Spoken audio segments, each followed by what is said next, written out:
चार मंडळी तर आपल्यासमोर 3 शेतकरी आहेत. महादेव काजळे, अश्विन शिवलकर आणि बाळू लोंढे. तर त्यांची अशी समस्या आहे की पाझर तलावाचे काम जे अर्धवट झालेलं आहे बऱ्याच वर्षापूर्वी. तर त्याच्यामुळे बरंच शेतकऱ्याचं नुकसान होत आहे आणि पाणी वगैरे शेतीतून माती वगैरे वाहून जात आहे. तर त्यांनी त्याच्यासाठी पाठपुरावा पण केलेला आहे. तर त्यांच्याच तोंडी आपण ऐकूया. बोला. सदर पाझर तलाव क्रमांक 18 हा मौजे कोंड तालुका धाराशिव येथील सर्वे नंबर 953-54 मध्ये असून त्याचं काम 20 वर्षापूर्वी चालू झालं आणि 30% काम होऊन अर्धवट तसंच पेंडिंग पडलं. त्याच्यामुळे शासनाचा पैसा वाया गेला, शेतकऱ्याचं काय फायदा नाही. मी जवळजवळ 10-15 वर्षापासून पाठपुरावा करते. माहितीच्या अधिकारामध्ये मागविलेले कागद आहे, त्यांनी ती आर्थिक अनियमितता झाली म्हणून काम बंद आहे असं लिहून दिलेलं आहे. तर ही काम झालं तर पाणी अडल्यानंतर शेतकऱ्याचा फायदा, ह्या शिवारातून वाहून जाणारं पाणी तटलं तर सगळ्याचा फायदा. आणि आज ही काम जर नाही झालं तर ही शेतकऱ्याच्या मधल्या भागातून पाणी चाललं आहे, त्याच्यामुळं शेतकऱ्याचं नुकसान व्हायलं.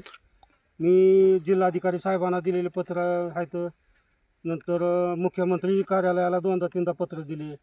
सदर कार्यालय जलसंधारण विभाग त्यांच्याकडे पाठपुरावा केला, तरी अद्याप काही कामाचं प्रगती होत नाही. आमची शासनाला विनंती आहे की बाबा हे काम पूर्ण झालं तर पाणी अडल्यामुळे शेतकऱ्याचा फायदा होईल.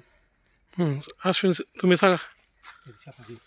ही 955 गट नंबर आमचा आहे आणि ही कामाचं इथं काम फक्त 30% काम झालेलं आहे. 2004-2005 ला काम झालेलं आहे. ही जवळजवळ 20-22 वर्ष झाले या कामाला होऊन.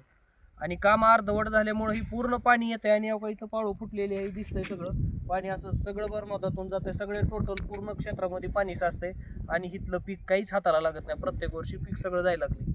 याच्यासाठी इथं तलाठी साहेब आले, सगळ्या जणांनी पंचनामे केले, काही केले, पण 1 रुपया सुद्धा नुकसान भरपाई कधी मिळालेली नाही. तरी आमची विनंती आहे शासनाला की लवकरात लवकर काम पूर्ण करावं आणि होणारं नुकसान टाळावं. ठीक आहे. बघा, सदर अशी समस्या आहे की पाझर तलावाचे काम जे आहे ते जवळपास 2004-05 साली चालू केले होते, पण ते अर्धवट कधी आर्थिक निधीच्या अभावी ते काम तसंच रखडलं गेलेलं आहे. आणि त्याच्यामुळे काय होलं आहे, पावसाळ्याच्या काळात वगैरे शेतीमधलं सगळं पाणी वगैरे वाहून जात आहे, माती वगैरे वाहून जात आहे आणि त्याच्यामुळं शेतकऱ्याचं बरंच असं नुकसान होत आहे. जसं की साईडला उभारलेत महादेवदादा काजळे यांनी बऱ्याच वेळा पाठपुरावा केला. जसं की यांच्याकडे कागद वगैरे आहेत, तर त्यांनी जिल्हाधिकारी कार्यालयामध्ये जमा केलं, सगळीकडे त्यांनी कागद वगैरे दिले, पण त्यांच्या कामाला कुठे यश येत नाही. म्हणून त्यांनी आता म्हणले की बाबा सोशल मीडियाच्या माध्यमातून तरी हे काम आपलं कसं पूर्णत्वास नेता येईल, त्यासाठी त्यांनी एक असा प्रयत्न करावा म्हटले. त्यामुळे आम्ही हा सदर व्हिडिओ बनवत आहे आणि लवकरात लवकर जिल्हाधिकारी साहेबांनी किंवा ज्यांच्याकडे हे खातं असेल, जसं पाटबंधारे खातं वगैरे, ज्यांच्याकडे पाझर तलावाचं खातं असेल, त्या अधिकाऱ्यांनी लवकरात लवकर याची पाहणी करून काम पूर्णत्वास नेण्यासाठी प्रयत्न करावे ही विनंती. धन्यवाद.